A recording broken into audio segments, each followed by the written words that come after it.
Assalamualaikum warahmatullahi wabarakatuh. Alhamdulillah, wassalatu wassalamu ala rasulillah. Segala puji dan puja kehadirat Allah subhanahu wa ta'ala, juga salawat dan taslim kepada Nabi besar Muhammad sallallahu alaihi wa ala alihi wa sahbihi wasallam.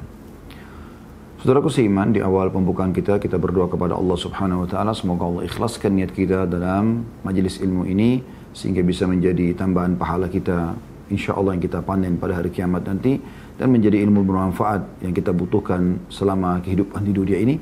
Serta juga semoga seluruh hajat-hajat kita, dari hajat-hajat dunia, tentu dari kebaikan-kebaikan dan juga hajat akhirat, Allah subhanahu wa ta'ala penuhi semua. Dan semoga orang yang sakit di antara kita disembuhkan, semoga orang yang terlilit utang dilunasi utangnya, dan semoga saja negara kita Indonesia menjadi negara yang aman, tentram, damai, seluruh umat Islam di bawah naungan ukhuwah Islamiyah, dan dalam hal ibadah mereka kembali kepada Al-Quran dan Sunnah. Dan juga semoga Allah subhanahu wa ta'ala menyatukan kita semua di surga Firdausnya tanpa hisab, sebagaimana disatukan dalam majlis ilmu yang mulia ini. Allahumma amin. Saudaraku seiman, tema kita pada hari ini Ain. Mungkin banyak sekali orang kita yang masih bertanya-tanya tentang Ain, selain maknanya apa Ain itu, dan juga apa yang dimaksud dengan bahasan masalah Ain. Ain itu adalah mata, ya, diistilahkan atau dalam bahasa Indonesianya mata. Jadi kalau orang Arab mengatakan mata adalah Ain. Dan kita sedang membahas sebuah penyakit yang sangat berbahaya yang disebabkan karena mata. Dan kita bukan sedang berbicara tentang masalah medis, tapi kita sedang bicara masalah pandangan syariat Allah subhanahu wa ta'ala terhadap sebuah penyakit yang sangat berbahaya. Terjemahan langsungnya, mata yang jahat. Ya, mata yang bisa menyebabkan penyakit, bisa menceraikan suami istri, bisa merusak kendaraan yang sedang ditunggangi, dan segala macam keburukan bisa terjadi karena penyalahgunaan mata ini yang dijelaskan dalam syariat. Baik, untuk lebih jelasnya teman-teman sekalian, kita akan dengarkan bagaimana Lajnah Daimah, atau seperti kita di Indonesia MUI, ya. Ini Lajnah Daimah adalah majelis para ulama di Timur Tengah, terutama di Saudi, atau tepatnya di Saudi, yang mendefinisikan tentang masalah Ain. Mereka mengatakan ma'khudatun min 'ana ya'inu idza asabahu bi'ainihi. Diambil dari akar kata 'ana ya'inu, kalau dia mengenai sesuatu dengan matanya. Wa asluha, dan asal akar kata ini, min ijabil a'in bisyai', kekaguman dari orang yang pemilik penyakit mata ini terhadap sesuatu yang ada di hadapannya, baik itu makhluk hidup atau benda mati. Thumma tatba'uhu kayfiyat nafsuhul khabithah, kemudian mulai keburukan dalam jiwanya mengikuti alur mata tersebut. Maksudnya penyakit hatinya, iri, dengki, ya, dendam. Thumma tasta'inu ala tanfidi summiha binadhariha ila al-ma'in. Kemudian terjadilah realisasinya, menyalurkan racun yang berbahaya itu kepada yang sedang dipandang. Ini diambil dari Al-Fatawa atau Fatawa Ad-Lajnah Daimah jilid 1 halaman 271. Jadi Ain itu berupa penyakit yang bisa mendatangkan kerusakan, ya. Berupa tatapan mata yang bisa mendatangkan penyakit ataupun kerusakan. Mungkin ada yang mengatakan, teman-teman sekalian, masa sih gara-gara pandangan mata aja kendaraan bisa rusak, hubungan suami istri bisa ribut, anak bisa sakit atau seorang bisa sakit, ya, harta atau usaha bisa bangkrut.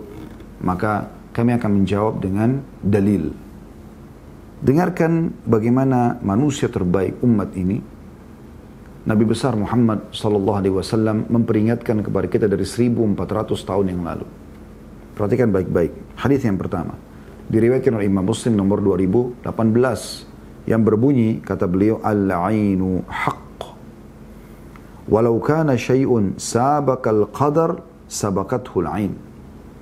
Ketahuilah, mata buruk itu, mata jahat itu, yang diikuti dengan perasaan, ya, dendam, perasaan iri, penyakit-penyakit hati, benar-benar ada.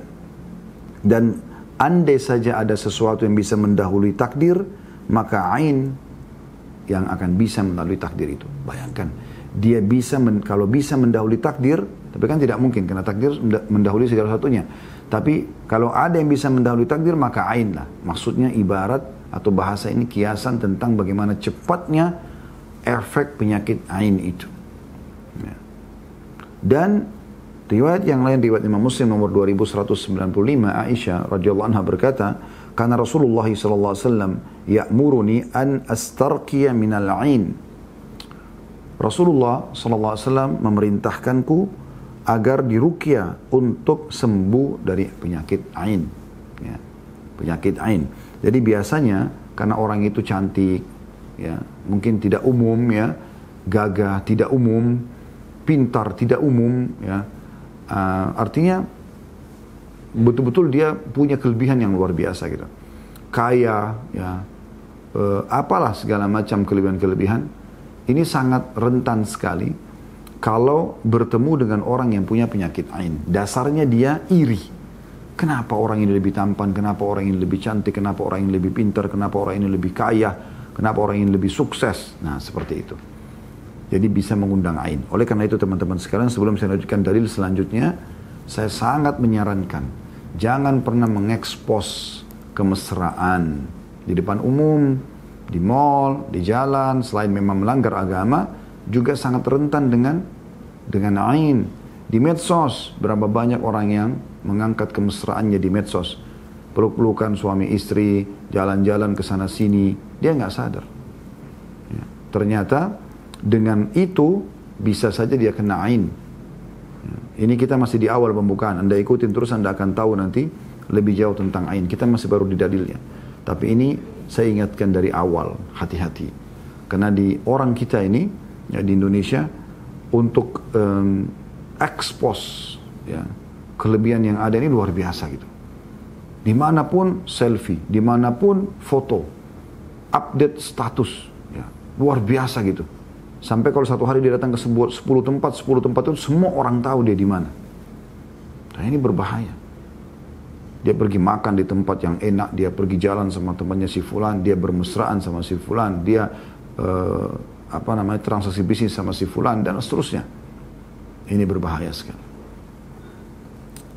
Dalil yang ketiga adalah hadis diriwayatkan oleh Al-Bazzar, dan hadis ini dihasankan oleh Albani dalam Sahihul Jami' nomor 1206, bahwasanya dari Jabir bin Abdullah radhiyallahu anhuma, Nabi SAW bersabda, "Aktsaru man yamutu ba'da qada'illahi wa qadarihi bil 'ain."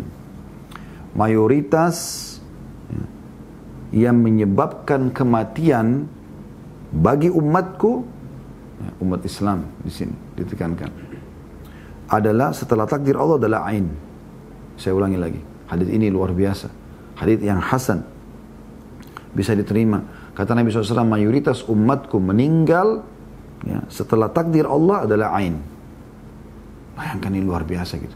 Jadi corona, kanker, tumor, apalah penyakit-penyakit yang biasa berat, yang banyak menyebabkan kematian, itu teman-teman dikalahkan semua sama ain. Jadi saya sangat mendukung teman-teman panitia yang meminta tema ini, ya, karena ini tema luar biasa pentingnya.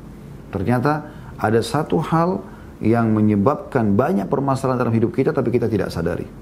Dan itu sudah dititik beratkan oleh Nabi SAW. Renungi sekali lagi hadis ini. Mayoritas kematian yang terjadi pada umatku setelah takdir Allah SWT adalah disebabkan karena ain. Jadi matinya kena takdir, tapi sebabnya karena ain. Bayangkan aja. Jadi banyak orang tabrakan bisa saja karena ain. Orang sehat tiba-tiba sakit karena ain. Orang hidup rumah tangga bahagia karena ain, bisa rusak tiba-tiba, ribut suami istri. Anak-anak jadi nakal, dan segala macam hal. Dan dari berita Nabi SAW ini, kita harus lebih dalam mengetahui tentang masalah ain. Kita sudah jelaskan definisinya, kita sudah jelaskan dasar dalilnya tentang kebenaran adanya ain. Ya. Maka kita akan coba masuk, teman-teman sekalian, tentang sebab ain. Ain itu terjadi karena hasad. Karena iri dan dengki dari hati seseorang, kemudian didukung dengan tatapan mata dia yang tajam, akhirnya bisa merusak sesuatu yang dia tidak sukai itu. Jadi dia iri terhadap nikmat yang ada pada orang lain. Dan Al-Lajnah Daimah menjelaskan lagi, waqad amarallahu nabiyahu Muhammadan sallallahu alaihi wasallam bisti'adza minal hasid. Ketahuilah bahwasanya Allah Subhanahu wa taala telah memerintahkan nabinya Muhammad sallallahu alaihi wasallam untuk berlindung dari orang-orang yang iri dan dengki ini. Faqala ta'ala, maka Allah berfirman, wa min syarri hasidin idza hasad. Dan aku berlindung kepadamu dari iri dengkinya orang yang iri dan dengki. Surah Al-Falaq yang sudah kita hafal sama-sama. Ya. Fakullu a'in hasid wa laysa kullu hasidin a'ina. Ketahuilah, semua orang yang punya mata panas itu pasti karena hasad, dan tidak semua orang yang hasad itu punya penyakit ain. Ya. Jadi ini perlu digarisbawahi ya. Jadi semua orang yang punya penyakit ain, lihat apa-apa saja bisa jadi masalah, gitu kan? Maka pasti karena hasad dalam hatinya. Sementara tidak semua orang hasad tiba-tiba langsung punya penyakit ain. Nah, ini maknanya apa? Memang bukan berarti dengan sekali dua kali orang hasad tiba-tiba punya penyakit ain. Tapi mungkin karena jadi rutinitas. Dia apa yang dia pandang? Dia pandang ke arah kanan ada orang yang tampan, kok dia lebih tampan. Di sebelah kanan ada orang lebih rapi, kok lebih rapi. Di depannya ada mobil lebih bagus, kok lebih kaya. Jadi semua dia hasad. Maka akhirnya menjadi gelora dalam hatinya penyakit hati itu, lalu menembus ke pandangan mata dia, sehingga akhirnya apapun yang dilihat teman-teman sekalian akan terganggu dengan dia. Ini Allah Subhanahu wa taala sudah mengingatkan masalah ini. Dan kembali lagi, Majelis Fatwa Lajnah Daimah mengingatkan kepada kita agar setiap orang berhati-hati. Ya, Nabi Muhammad SAW sendiri disuruh oleh Allah Subhanahu wa taala untuk berlindung. Bahkan dalam sebuah riwayat yang sahih dikatakan, semenjak turunnya Al-Falaq sama An-Nas, Nabi SAW tidak berlindung lagi kecuali dengan dua surah ini. Termasuk wa min syarri hasidin idza hasad. Ada kisah yang unik terjadi di zaman Nabi SAW berhubungan dengan masalah ini. Jadi ada kisah fakta lapangan ya. Abu Umama bin Sahal radhiyallahu anhu berkata, "Iktasala Abi Sahal ibn Hunayf bil Kharrar." Ya. Bahwasanya Abu Sahal bin Hunayf satu hari pernah mandi di satu wilayah namanya Kharrar. Fanaza'a jubbatan kanat alaihi, dan dia membuka pakaiannya untuk mandi. Dan zaman dulu orang mandi di luar rumah, ya, kayak kamar mandi umum lah gitu ya. Tapi biasa setiap orang punya sendiri, dibuat dari pelapa-pelapa kurma ya. Nah, kalau laki-laki biasanya tempat mandinya sampai ke batas telinga ataupun pundaknya, sehingga orang lain bisa tahu. Kalau perempuan biasanya tertutup semua gitu. Mereka belum punya kamar mandi di rumah, atau belum pakai sistem kamar mandi di rumah lebih tepatnya. Maka pada saat dia sudah membuka bajunya dan kelihatan dia lagi mau mandi, gitu kan, kalau dia berdiri, maka Amir bin Rabi'ah yanzur. Amir bin Rabi'ah, salah satu sahabat yang lain lewat, melihat itu. Qala wa kana Sahlun rajulun abyad. Perawi hadis ya, Abu Umama berkata, dan Abi Sahal ini pada saat itu memang atau dia berkulit putih yang bersih sekali. Hasanul jild, kulitnya mulus sekali. Bagus gitu, orangnya bersih kelihatan. Qala faqala Amir bin Rabi'ah, ma ra'aituka al-yawmi wala jilda adra. Maka tiba-tiba Amir berkata, aku benar-benar belum pernah ya melihat kulit indah seperti yang kulihat pada hari ini, bahkan mengalahkan kulit para anak gadis. Dia mengucapkan begitu si Amir ini. Lalu dikatakan dalam riwayat ini, fa'uiqa Sahal makanahu fashtadda wa'kuhu ya. Fa'utiya Rasulullah SAW fa'akhbara anna Sahlan uwika wa annahu ghairu ra'ihin ma'aka ya Rasulullah. Fa'atahu Rasulullah SAW fa'akhbarahu Sahal billadhi kana min sya'ni Amir bin Rabi'ah. Faqala Rasulullah SAW ala ma yaktulu ahadukum akhah ala barrakta innal ayna haqq tawadda lahu fatawadda lahu Amir bin Rabi'ah faraha Sahal ma'a Rasulillah SAW laisa bihi ba's. Artinya pada saat itu tiba-tiba ya, Abi Sahal bin Hunayf radhiyallahu anhu sakit setelah diucapkan oleh Amir bin Rabi'ah tadi kata-kata itu. Dan makin parah sakitnya. Ya. Tiba-tiba sakit, tidak bisa mandi, lanjutkan mandi, dan tiba-tiba dia melemas. Ya. Lalu kemudian hal tersebut dikabarkan kepada Nabi SAW. Lalu Nabi SAW menjenguk Abi Hunayf, ya, menjenguk Abi Sahal bin Hunayf. Lalu kemudian setelah melihat, Nabi SAW langsung memahami masalah. Lalu beliau mengatakan, kenapa seseorang antara kalian ingin menyakiti atau membunuh saudaranya? Kenapa dia tidak mengatakan semoga Allah berkahi? Maksudnya kenapa harus iri? Kenapa gak justru mengatakan ya Allah berkahi dia atas apa yang kau karuniakan kepada dia? Lalu Nabi SAW memanggil Amir bin Rabi'ah, lalu suruh uduklah kamu. Lalu Amir bin Rabi'ah pun berwudu dan airnya disiramkan kepada Abi Sahal bin Hunayf. Tiba-tiba pada saat itu Abi Sahal pun sembuh dan akhirnya bisa pergi bersama Nabi SAW. Ada potongan tadi terjemahan yang saya lewatkan ya, yaitu seseorang yang menginformasikan kepada Nabi SAW tentang Abi Sahal bin Hunayf sakit, mengatakan dia lagi sakit, ya Rasulullah tidak bisa datang kepada anda. Maka Nabi SAW mendatangi beliau. Ya. Hadis ini diriwayatkan oleh Malik dalam kitab Muwatta jilid 2 halaman 938. Dalam hadis ini Amr bin Rabi'ah memandang Sahal atau Abi Sahal bin Hunayf dengan penuh kekaguman sehingga menyebabkan Sahal terkena ain. Abi Sahal terkena ain.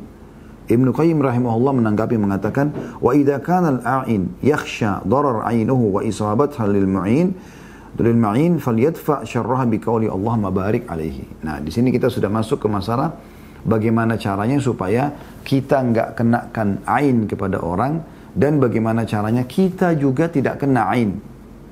Bisa dari pihak dia atau dari pihak kita. Kata Ibnu Qayyim, orang yang memandang dengan pandangan kagum, khawatir bisa menyebabkan ain. Misalnya Anda lihat anak kecil lucu, Anda masuk ke satu bangunan indah, Anda lihat kendaraan baru bagus, Anda lihat pasangan Anda, istri atau suami Anda cantik dan gagah, Anda lihat apa saja ya yang indah-indah. Kata Ibnu Qayyim, orang yang memandang dengan pandangan kagum, kalau khawatir menyebabkan ain pada benda yang lihat, maka cegahlah keburukan tersebut dengan mengatakan Allahumma barik alaihi. Ya Allah berkahilah. Ya. Allahumma barik. Ya. Jadi kalau, ini diambil dari kitab Tibbun Nabawi halaman 118 ya. Jadi kalau misalnya Bapak Ibu punya anak, Allah karunia Masya Allah anak kecil, laki-laki atau perempuan, lucu sekali. Putih, gagah, cantik, lucu lah. Atau anak-anak kecil kadang-kadang lucu sekali, main-main ya, dengan imut-imutnya segala macam gitu. Hati-hati. Ya, setiap kali ada tamu datang, lucu ya anakmu. Ya. Allahumma barik. Masya Allah, tabarakallah. Puji Allah. Ya. Dan bilang barakallah. Biar dia bilang barakallahu. Ya. Alaihi, barakallahu fiqh. Kita doakan semua Allah berkahi. Dengan itu ainnya tidak bisa kena. Nah ini sederhananya ya. Supaya tidak kena ain. Nanti kan kita jelaskan di penutupan insya Allah bagaimana kalau sudah terlanjur kena ain. Ini supaya tidak kena dulu sekarang. Step yang kita bahas, tahapannya ini setelah menjelaskan definisinya, dalilnya, ya, kemudian kasus terjadi di zaman Nabi SAW, juga bagaimana supaya tidak kena. Makanya saya temukan teman-teman di Saudi itu, selama saya hidup di sana 7 tahun ya, maka saya melihat sangat biasa sekali. Setiap orang yang saya temui, yang saya berteman sama mereka di sana, kalau misalnya contoh, saya bercerita nih, oh kemarin kami olahraga, kami menang misalnya di kampus. Ya, karena dulu ada pertandingan basket, pertandingan olahraga lah biasa umumnya di kampus. Kebetulan saya juga ikut dalam tim. Maka kadang-kadang kalau menang kami ceritakan misalnya. Atau prestasi di kampus, ya, dosen memberikan ujian kemudian hasilnya bagus. Atau kita cerita tentang kita akan liburan atau apalah kita baru membeli pakaian baru. Dulu kami di kampus masih pakai sepeda ya. Dalam kampus karena cukup jauh dari tempat tinggal kami, walaupun satu camp, tapi dari asrama kami tempat tinggal ke fakultas cukup jauh, kami beli sepeda karena banyak teman-teman saya pakai sepeda. Baru beli sepeda baru, misalnya kita mengatakan, ceritakan kepada orang. Umumnya kalau saya temui teman-teman dari Saudi ya, mungkin karena mereka sudah diajarkan poin ini. Dan semoga insya Allah apa yang kami sampaikan ini bisa sampai ke seluruh masyarakat Indonesia. Bahkan yang mengerti bahasa Indonesia supaya betul-betul kita berhati-hati dengan ini. Setiap kali kami ceritakan, pasti yang pertama keluar dari lisan mereka, Masya Allah, Tabarakallah. Allah barik fik. Selalu begitu. Maha suci, maha suci Allah. Maha besar Allah. Dengan sesuai keinginan Allah SWT. Semoga Allah memberkahi. Terus mereka itu mendoakan begitu. Masya Allah, Tabarakallah. Masya Allah, Tabarakallah. Selalu itu. Ya. Karena mereka tahu, bisa saja dia, tanpa dia sadari, bisa mengenakan ain. Gitu kan? Saya berbagi cerita teman-teman sekalian. Ada teman saya Dr. Hussein Jabiri, semoga Allah jaga beliau sekarang. Seingat saya tahu informasi terakhir, Masya Allah sudah profesor beliau. Ya. Di bidang tarbiyah ya, dulunya di Fakultas Dakwah bersama kami tamat tahun 98 dulu. Dia cerita sama saya waktu kami bicara tentang masalah penyakit ain ini. Satu waktu sempat diskusi-diskusi ringan. Terus dia cerita, dia bilang ada sahabat dekat saya. Orang ini orang agamis, luar biasa gitu. Dan faham tentang masalah ain. Dia bilang satu waktu dia duduk sama istrinya di sore hari. Lagi minum teh. Tiba-tiba saja anak kecil dia yang perempuan itu, baru saja teman-teman sekalian baru saja mandi, lucu rambutnya dikuncir gitu, bermain-main depan ayah dan ibunya. Nah teman Dr. Hussein ini, saya tidak disebutkan namanya oleh beliau, tapi beliau ceritakan langsung. Dia bilang, tiba-tiba dia bilang sama istrinya, lucu ya anak kita.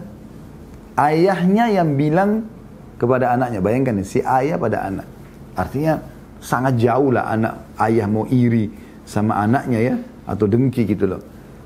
Tapi mungkin ada bibit-bibit dulu dia pernah tanamkan dalam hatinya itu, sehingga kedepannya masih ada pengaruh-pengaruhnya gitu loh. Seperti itu bayangkan. Tiba-tiba dia selesai minum teh, dia pamit sama istrinya, dia pergi kantor, baru keluar mungkin 5-10 menit dari rumah, istrinya tiba-tiba telepon. Apa kata istrinya? Cepat-cepat pulang, anak kita demam. Demam tinggi anak itu, anak yang tadi. Dia tiba-tiba spontan pulang buru-buru sampai ke rumahnya. Begitu masuk ke dalam rumah, dia lihat anaknya memang demam. Segera dia ajak istrinya bawa ke dokter anak ini. Begitu tiba di dokter cek, nggak ada apa-apa. Nah biasanya ciri-ciri ain, ciri sihir itu memang secara medis pun nggak jelas gitu ya. Umumnya begitu. Walaupun ada juga yang terdeteksi secara medis, tapi sebenarnya dia penyakit ain ataupun sihir yang bisa diobatin. Nanti kita jelaskan di penutupan kita insya Allah. Dan ada buku yang akan saya referensikan nanti ya. Nah teman-teman sekalian, dia bilang setelah itu kami bawa pulang, kami ambil beberapa vitamin. Terus dia bilang sama istrinya, udah sekarang saya mau kerja. Kalau ada perkembangan apa-apa beritakan aja kepada saya. Dijaga aja anak ini. Sama dia bilang. Begitu keluar 5-10 menit, istrinya telepon lagi. Anak kita makin panas nih. Saya juga nggak tahu harus buat apa. Khawatir anak ini kejang-kejang bisa meninggal gitu. Khawatir seorang ibu. Maka dia pun pulang ke rumahnya. Kemudian teman-teman sekalian pada saat dia pulang, dia bilang sementara dia naik di mobil, tiba-tiba dia berdoa kepada Allah SWT. Dia mengatakan, ya Allah, apa ini sebabnya? Tolong berikan petunjuk hamba. Subhanallah, dia buka radio, ada bahasan tentang ain. Kebetulan ada satu ceramah di radio yang dia sedang dengar, menuju ke rumahnya, penyakit ain. Dia tiba-tiba keingat, pada saat tadi anaknya habis mandi, dia bilang, lucu ya anak kita. Itu yang dia fokus tuh. Tanpa banyak basa-basi, si ayah ini kena paham, dia pulang ke rumah, dia wudhu, air wudhunya diambil, lalu dimandikan ke anaknya. Mirip dengan kasus tadi, Abu Sahal bin Hunayf, atau Sahal bin Hunayf, yang dikenakan ain oleh tadi, Rabi'ah, Amir bin Rabi'ah. Ya. Jadi akhirnya setelah dimandikan, dia bilang, subhanallah, 15 menit setelah itu, anak itu tiba-tiba hilang demamnya dan ceria kembali. Ini seorang ayah kepada anaknya, coba bayangin. Bukan cuma itu, lebih jauh dari itu, bahkan kata sebagian ulama, bisa saja orang kenakan ain dirinya sendiri. Misal, dia lagi lihat dirinya di cermin, dia gagah itu, dia cantik. Cantik sekali saya, gagah sekali. Bisa saja dia kenakan ain dirinya sendiri. Harusnya dia mengatakan, Allahumma barik fi, ya Allah berkahi itu. Masya Allah, tabarakallah. Harus begitu. Kalau mau selamat. Dan ini luar biasa, sederhana sekali. Bagaimana kita selamat dari ini. Para ulama mengatakan bahkan, ya, ain itu bisa kena kepada benda mati pun. Rumah, mobil, ya. Dan ini bisa mengakibatkan rusak. Bahkan sampai hancur. Oleh karena itu Nabi SAW sering berdoa. Dalam salah satu doa beliau, Allahumma inni as'aluka al-afwa wal-afwa fi dini wa dunyaya wa ahli wa mali. Ini kita baca biasa di zikir pagi petang ya. Ya Allah, aku mohon ampunan dan keselamatan pada agamaku, duniaku, keluargaku, dan hartaku. Hadis Abu Daud nomor 5074. Juga Allah gambarkan dalam surah Al-Kahfi yang sering kita disuruh baca di malam Jumat. Ya. Allah gambarkan di antara salah satu kisahnya selain Ashabul Kahfi, ada kisah dua orang yang memiliki kebun. Lalu yang satu ini diingatkan oleh temannya agar selalu memuji Allah atas kebunnya yang melimpah. Ya. Dalam surah Al-Kahfi, surah nomor 18 dalam Al-Quran ya, ayat 39 berbunyi, A'udzubillahi minasyaitonirrajim, walaula id dakhalta jannataka qulta ma sya'allahu la quwwata illa billah in tarani ana aqalla minka malan wa walada. Dan mengapa kau tidak mengatakan waktu kamu memasuki kebunmu, Masya Allah, la quwwata illa billah. Nah, jadi selain tadi Allah mabarik, kita bisa bilang Masya Allah. Kita juga bisa bilang la hawla wa la quwwata illa billah. Sekiranya kau anggap aku lebih sedikit darimu dari hal harta dan keturunan. Para ulama menjadikan ayat ini dalil bahwa harta bisa terkena ain. Dan boleh diruqyah ketika kena ain. Nah ini kita masuk ke masalah bagaimana kalau sudah terlanjur kena ain. Ya. Subhanallah, ada satu orang terjadi di Riyadh ya, Saudi. Tiba-tiba saja anak ini yang tadinya berprestasi di sekolah, selalu ranking lah ya, sakit, sehingga tidak bisa hadir masuk sekolah sampai beberapa pekan. Dan seperti seakan-akan sudah tidak bisa berfungsi lagi otaknya dia. Tanpa sebab, nggak jatuh, nggak kebentur misalnya. Bawa ke dokter rumah sakit terbaik di Riyadh, dokter mengecek, ternyata di otaknya itu ada seperti cairan. Dan ini cairan secara medis tidak normal. Maka yang terbaik adalah harus disedot, dikeluarkan. Dan itu bagian batok kepalanya harus ada yang dilubangi gitu. Salah satu dari kerabat orang ini, faham agama, sering hadir di pengajian, Masya Allah. Dia tahu ada ain, ada sihir ya. Dua hal yang berbahaya sekali di tengah-tengah umat ini yang harus kita berhati-hati ya. Jadi praktek dukun, peramal, penyamun, penyihir ini luar biasa, harus diperangi. Tidak boleh didatangin dan harus diperangi. Dihilangkan secara total.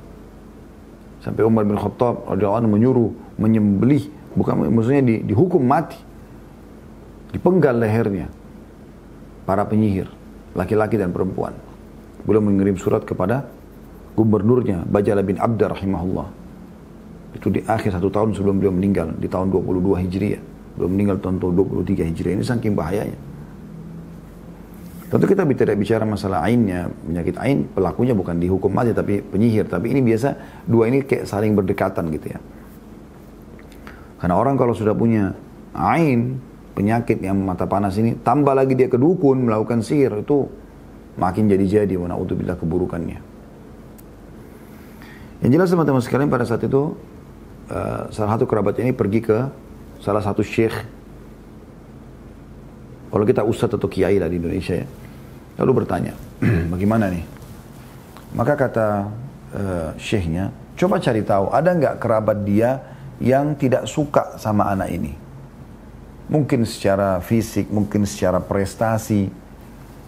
Maka tiba-tiba mereka bilang, memang anak ini berprestasi, ranking selalu di sekolahnya, anaknya tampan, gitu kan? Dia dipuji-puji oleh semua keluarga.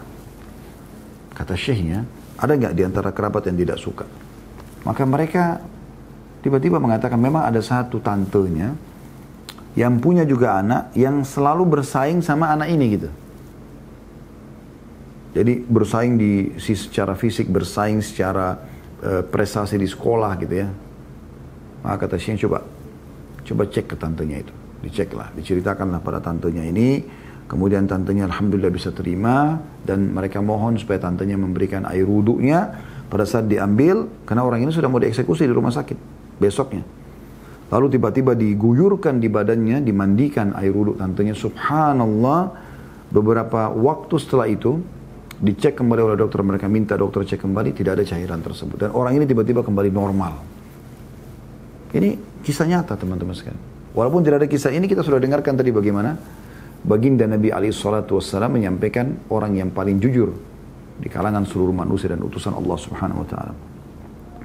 Ibnu Katsir rahimahullah berkata, qala ba'dus salaf, sebagian salaf berkata, man a'jabahu syai'un min halihi aw malihi aw waladihi falyakul. Siapapun yang sedang kagum pada keadaannya, karena dia sendiri atau keadaan orang lain, atau hartanya, atau pada anaknya, ya. Dirinya sendiri, hartanya atau anaknya, mobilnya kah, motornya kah, rumahnya kah, kita sendiri dengan harta kita, kata Ibnu Katsir rahimahullah, apalagi orang lain gitu. Maka falyakul, harusnya dia mengucapkan, Masya Allahu la quwata illa billah. Masya Allah la quwata illa billah. Kita ucapkan itu. Wa hadha ma'khudun min hadhil ayal karimah. Dan ini diambil dari potongan ayat yang mulia ini. Tadi Al-Kahfi, ya, ayat 39. Masya Allahu la quwata illa billah. Sebagian ulama berpendapat juga bahwasanya penyakit ain, ketika melihat sesuatu, supaya tidak terjadi, baik dari pemilik ain ini ataupun orang yang sedang dipuji. Perusahaannya, oh perusahaannya maju ya, Masya Allah la hawla wa la quwata illa billah. Mobilnya bagus ya, Masya Allah la hawla wa la quwata illa billah. Mau orang muslim atau kafir yang sedang memuji kita. Oh bajunya bagus, Masya Allah la hawla wa la quwata illa billah. Tampannya cantik ya, Masya Allah la hawla wa la quwata illa billah. Anaknya lucu ya, Masya Allah la hawla wa la quwata illa billah. Selalu begitu. Selalu begitu. Kalau Anda mau lebih jauh, Anda bisa ketik di YouTube nanti tentang contoh, ya, penyakit, bahaya penyakit ain. Akan ada. Subhanallah, kalau di Timur Tengah tuh nyata sekali gitu. Sampai saya punya di handphone saya cuplikannya penyakit ain. Ada orang melihat pohon kurma, teman-teman sekalian. Oh, kurmanya bagus sekali. Tumbang pohon kurma itu. Dan di situ ditulis memang, lihat penyakit ain. Ada orang baru buat tenda, dia orang kaya raya, rumahnya bagus, dia buat kayak kemah gitu. Kemah itu bagus sekali, dikarpetin, pasang bantal-bantal dulu Arabic style ya, tempat dulu orang-orang Arab. Kemudian dia panggil tamu-tamu makan di situ, ya. Mereka grill daging apa segala macam. Nah, makan. Baru pulang tamunya kebakaran tiba-tiba. Nggak ada api di situ. Mereka tuh masak-masak di luar gitu. Ini dalam kemah cuma makan. Sampai dalam cuplikan itu dia lagi cuplikan, dia sampai takut, la haula wala quwata illa billah, sampai ketakutan, dia shooting kemahnya itu. Dan tetap dimasukkan dalam cuplikan itu. Ada orang di Saudi baru angkat anaknya 3 jam yang lalu. Lucu gitu, anak perempuan menari-menari gitu kan. Oh, dengan lucunya lalu diangkat di medsos. 3 jam kemudian sakit anak tersebut. Ada cuplikannya. Ini anak lagi nari-nari, ini cuplikannya pada 3 jam kemudian sakit. Ada anak muda tampan tiba-tiba sakit. Dan sekian banyak. Ada orang lagi pegang teh, ya. Kemudian teh itu mau diperlihatkan ya, mau dihidangkan, lalu yang tamu ini bilang, oh tuangkan teh dari tanganmu yang bagus, pang, pecah gelasnya. Subhanallah, ini terjadi, ya. Saya tidak tahu waktunya keburu atau tidak, tapi saya akan coba minta sama tim, kalau bisa nanti cuplikan dari handphone saya bisa diangkat, saya coba ditanyakan, kalau bisa nanti dari handphone ini diperlihatkan, jadi apa yang saya bahasakan tadi itu ada cuplikannya di handphone ya. Kalau bisa insya Allah kita coba akan perlihatkan di penutupan nanti sebelum kita kafaratul majlis supaya Anda lihat, oh ini loh yang tadi Ustaz ceritakan itu, contoh ya. Jadi usahakan selalu bilang Masya Allah la quwata illa billah, selalu kita bilang itu teman-teman sekalian ya. Jadi kita mendoakan atau kita mengatakan barakallahu fiik, Allahu yubarik, semoga Allah berkahi, selalu bilang begitu. Ya. Dan Nabi SAW bersabda, "Idza ra'a ahadukum min nafsihi wa akhihi ma yu'jibu falyad'u bil barakah fa innal 'aina haqq." Hadis ini hadis sahih riwayat An-Nasa'i. Ya. Di nomor 10.872 kata Nabi SAW, jika salah seorang dari kalian melihat pada diri saudaranya, ya.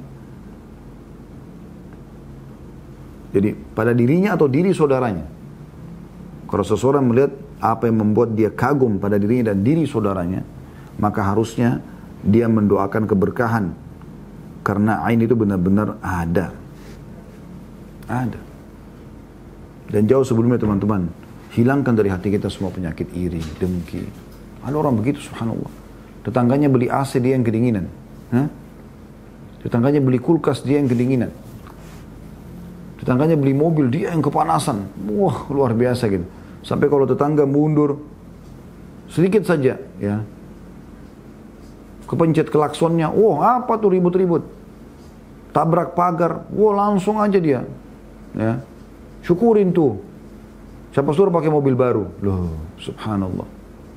Dia isi hatinya dengan penyakit ain. Tidak boleh teman-teman. Kita kan semua hidup di bawah kerajaan Allah subhanahu wa ta'ala. Allah punya hak untuk memilih siapa yang diberikan ketampanan, siapa yang diberikan kecantikan, siapa yang diberikan kulit putih kah, kulit sawo mateng kah, kulit hitam kah, kulit mulus kah. Apalah semua yang Allah kasih. Kita puji Allah. La haula wa la quwata illa billah. Gitu. Dengarkan bagaimana Nabi SAW bersabda, la tabaghadu. Jangan saling membenci. Tak usah benci-bencian. Orang benci kita biarin, kita tidak usah ikut-ikutan benci dia. Wala taqata'u. Jangan saling memutus hubungan. Wala tadabaru. Jangan saling menjauh, saling bermusuhan.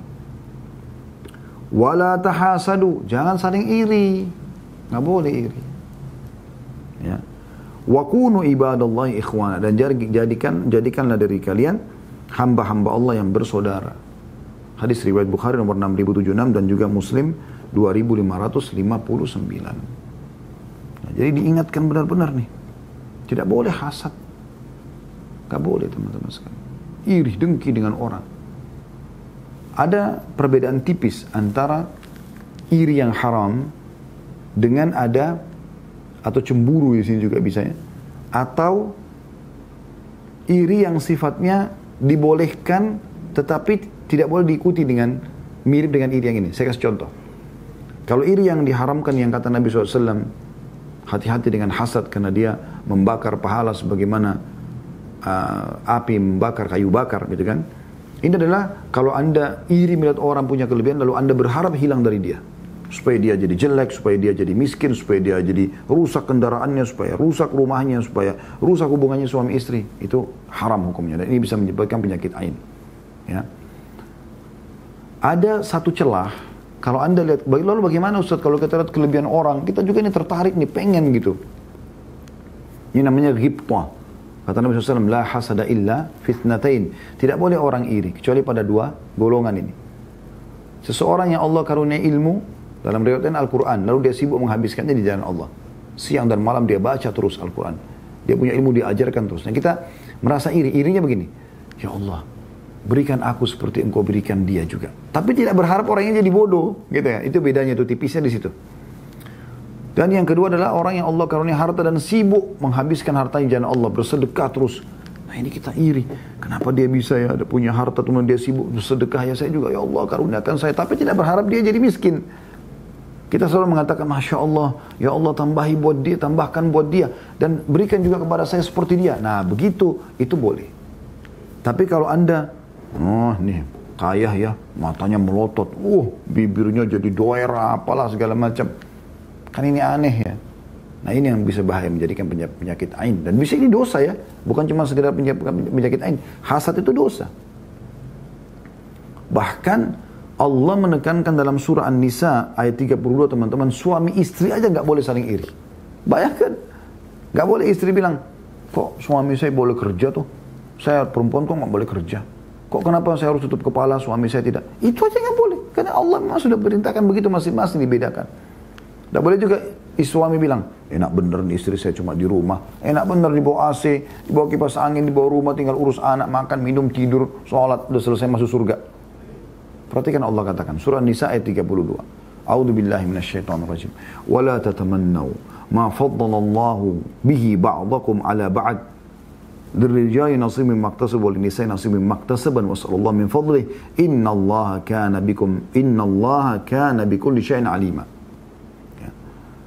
Janganlah kamu iri hati terhadap apa yang dikaruniakan Allah kepada sebagian kamu lebih banyak daripada sebagian yang lain. Siapa yang dimaksudkan di sini? Karena bagi laki-laki kata Allah, ada yang sudah Allah berikan bagian untuk mereka dan bagi perempuan ada juga bagian yang sudah Allah berikan untuk mereka. Laki-laki perempuan tidak boleh saling cemburu.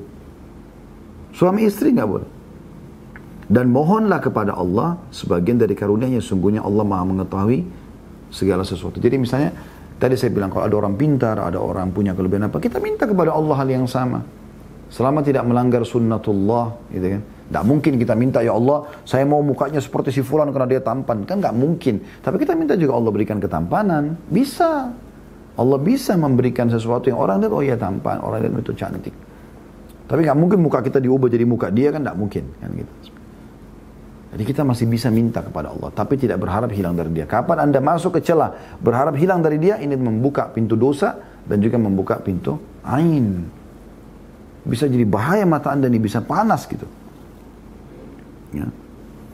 Juga bagaimana Nabi SAW mengingatkan kepada kita supaya kita tawadhu, merendah. Bagi Anda juga yang punya kelebihan, jangan terus-menerus pamer-pamer ini. Tadi saya bilang, ekspos sana-sini. Sehingga berhamburanlah puji-pujian yang tidak dari orang-orang yang tidak tahu tentang masalah mengucapkan Masya Allah la quwata illa billah, la haula wala quwata, Masya Allah la haula wala quwata illa billah, tidak juga mengucapkan Allah barik, Allahumma barik fik, barakallahu fik misalnya. Rasulullah SAW bersabda, wa inna allaha awha ilayya an tawadhu. Allah telah mewahyukan kepadaku agar kalian saling merendah. Yang punya kelebihan merendah. Ya.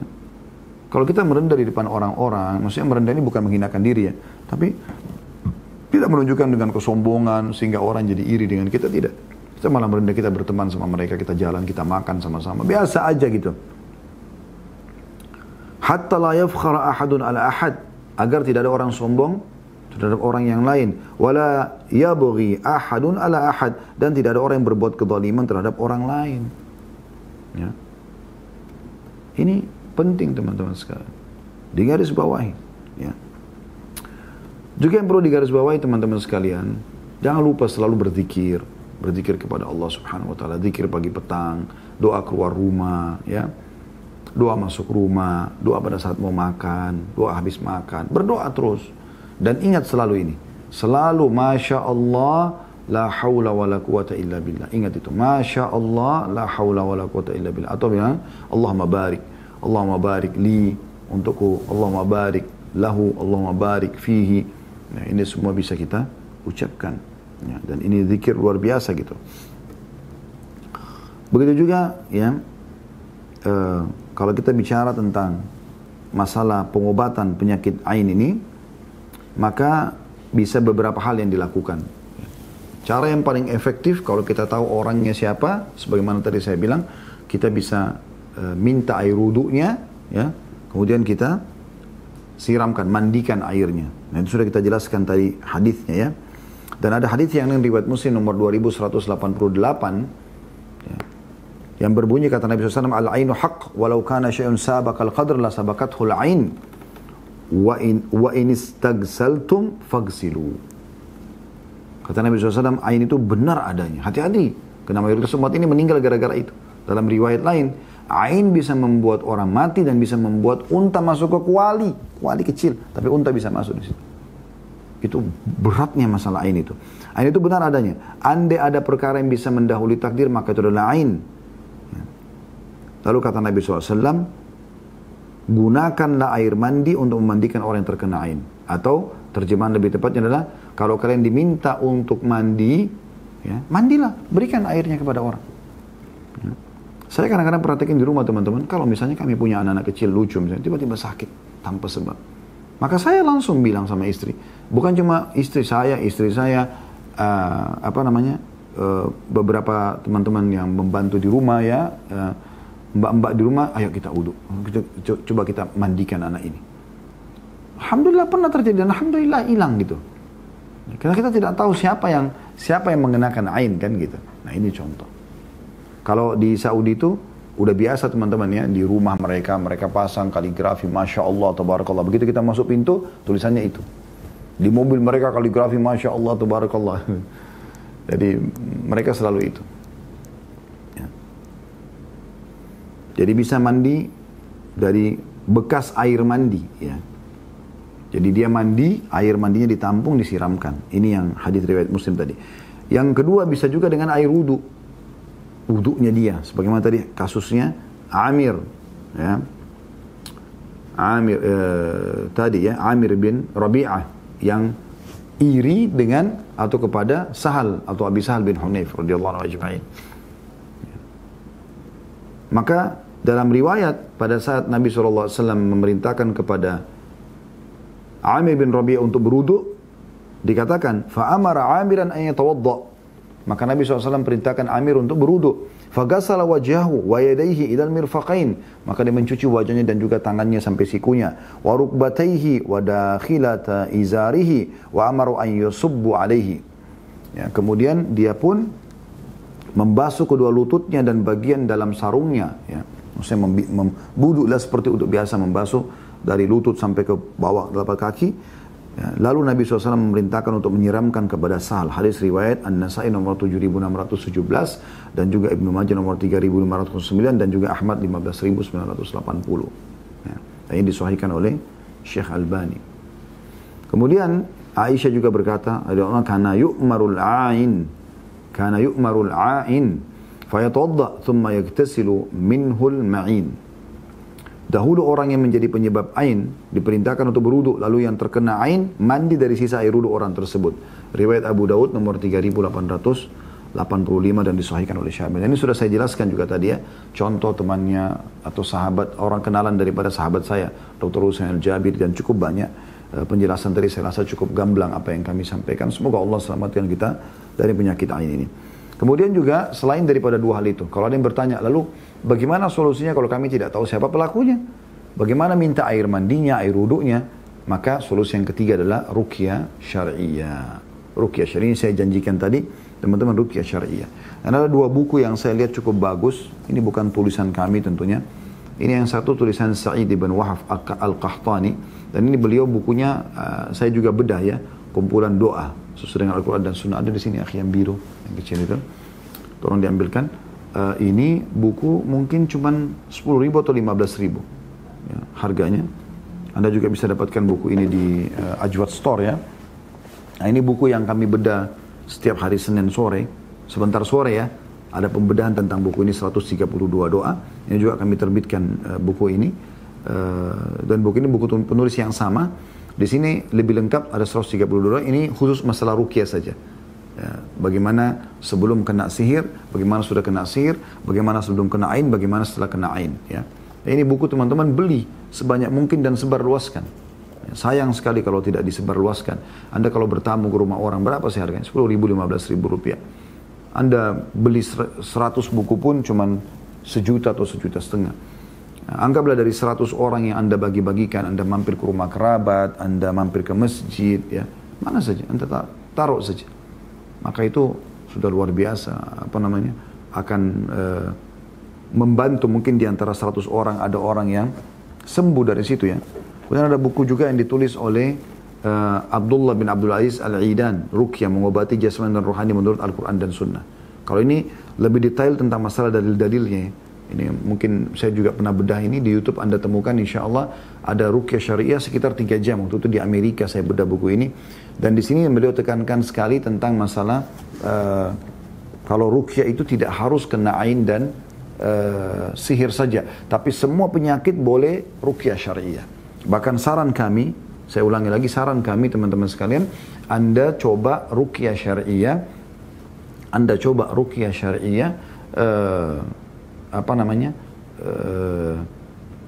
setiap kali mau berobat ya. Jadi sebelum berobat ke dokter, coba ruqyah dulu.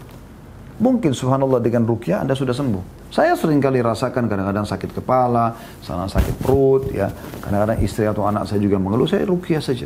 Dan alhamdulillah dengan izin Allah SWT sebelum minum obat dokter sering kali sembuh gitu.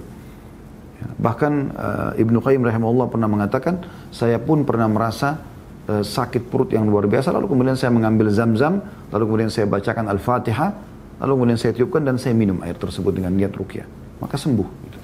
Ya.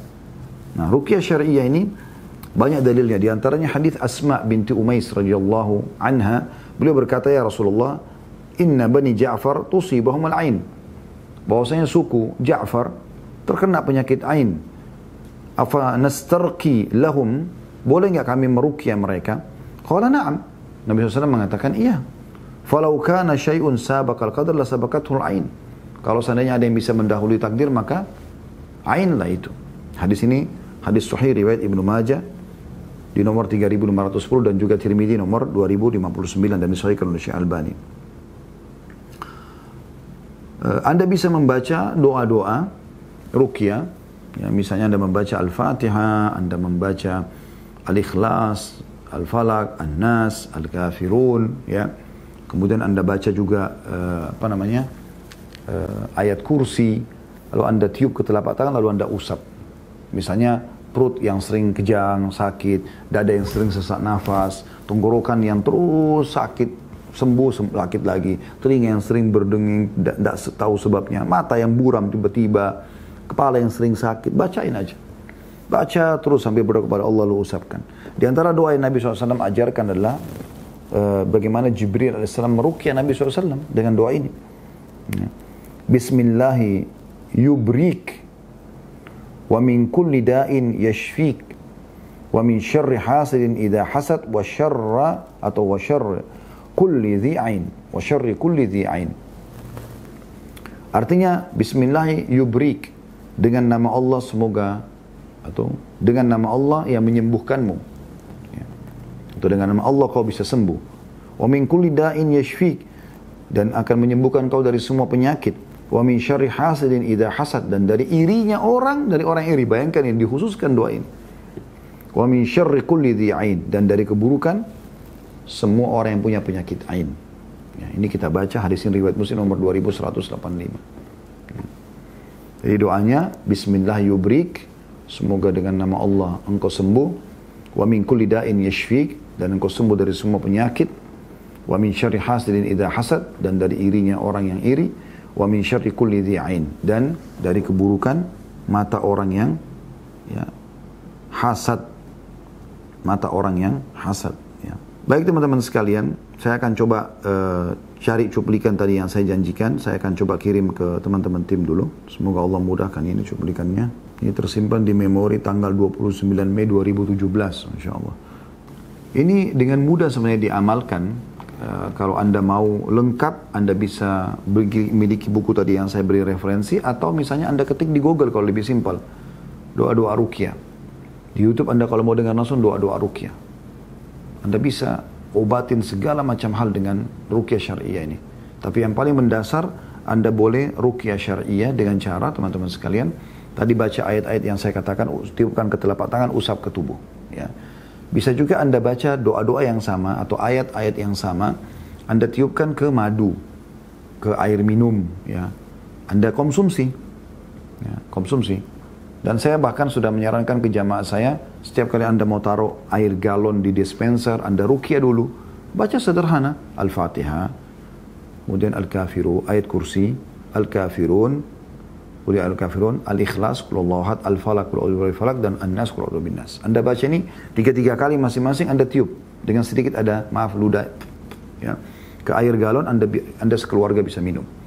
Begitu juga kopi teh yang Anda mau konsumsi. Bahkan yang unik pernah waktu saya jelaskan ini di blog, yang waktu itu ada beberapa jemaah yang pulang, mereka berikan kesaksian pada saat mampir ke satu restoran yang cukup ramai. Begitu mereka baca praktek ini, ternyata ya, piring yang mereka mau makan, entah waktu itu apa bakso atau yang itu pecah gitu, ya. Sehingga mereka merasa nggak enak, dan pada saat mereka akhirnya kena digantikan baru oleh pemilik restoran, akhirnya mereka tidak baca lagi doa-doa ruqyah, tapi mereka pulang dalam kondisi mules, kemudian mereka baca ayat ruqyah untuk menghilangkan sakit itu.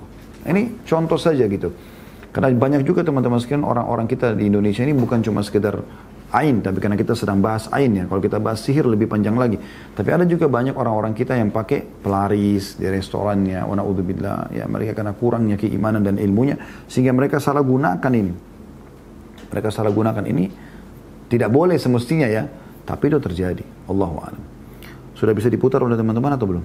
Sudah bisa. Baik, cuma diputar saya coba jelaskan. Ini sekitar 2 menit ya itu. Anda bisa lihat cuplikan di layar Anda. Cuplikan ini berbahasa Arab ya. Tapi insya Allah bisa saya coba terjemahkan. Bisa tampil dua-dua? Ya, di sini cuplikan yang pertama. Anda lihat ada orang yang pegang gelas kopi. Ya, itu gelas teh. Terus tiba-tiba ada orang yang ngomong di situ ya. Oh, teh-tehnya bagus gitu. Terus tiba-tiba pecah gelasnya. Nah, ini ada pohon kurma yang dia puji, dia mengatakan pohon kurmanya bagus, terus tiba-tiba rubuh pohon kurma itu. Nah, ini kemah yang dibuat cukup bagus untuk mengundang tamu, kemudian dia undang orang makan segala macam, rupanya tidak ada orang yang ada ain di sini, kemudian kebakaran tiba-tiba. Nah, ini ada cuplikannya. Sampai dia mengatakan hasbi Allah ni'mal wakil. Allah menjadi pencukup bagiku. Jadi dia bingung kenapa bisa kebakaran, gitu kan. Ini setelah mengundang orang, itu ada tulisan dalam bahasa Arab di situ, gitu kan. Jadi tiba-tiba kebakaran setelah mengundang orang. Nah, ini kemah yang cukup bagus, kemudian tiba-tiba terjadi kebakaran ya. Jadi tanpa sebab ya. Makanya dia bilang di sini, ini tulisannya kebanyakan yang meninggal dari umat ini karena ain. Tadi hadis sudah kita sampaikan. Dan kalau ada seandainya yang mendahului takdir, maka itu adalah ain. Ya, ini peringatan untuk siapapun yang suka upload foto. Beliau mengatakan ini foto-foto makanan, foto pemandangan, ya, foto-foto anak. Karena Nabi SAW mengatakan paling banyak yang meninggal dari umat ini justru setelah takdir Allah adalah ain. Maka hati-hatilah dengan ainnya manusia. Karena di sana ada mata-mata yang tidak mengingat Allah. Nah, ini ada seorang anak muda yang sehat tapi tiba-tiba sakit karena ain, maka diruqyah. Ini anak lucu, menari-nari, tiba-tiba masuk rumah sakit beberapa jam kemudian. Ini anak perempuan yang saya bilang, tiba-tiba masuk rumah sakit 3 jam kemudian. Ada mobil tabrakan. Ya. Kemudian ada orang meninggal. Tadinya tidak ada masalah, walaupun tadi sudah dikatakan takdir Allah dia meninggal, tapi sebabnya ya. Maka dia mengatakan ingatlah Allah di dalam setiap sesuatu dan ketahuilah bahwasanya ain itu benar terjadi. Ya, jadi ini hal yang luar biasa yang harus kita berhati-hati darinya, teman-teman sekalian. Baik, ini yang saya bisa sampaikan, teman-teman sekalian. Saya harus cukup habis ini karena memang saya ada kegiatan yang lain lagi. Semoga apa yang kita pelajari ini bermanfaat buat kita. Dan untuk lebih lanjut, teman-teman bisa lebih jauh melihat insya Allah tema-tema kami tentang ruqyah syariah. Ada cukup banyak di playlist di YouTube kami, Anda bisa ikuti insyaallah. Pada benar dari Allah, pada saudara saya mohon dimaafkan. Subhanakallahumma bihamdika asyhadu an la ilaha illa anta astaghfiruka wa atubu ilaik. Wassalamualaikum warahmatullahi wabarakatuh.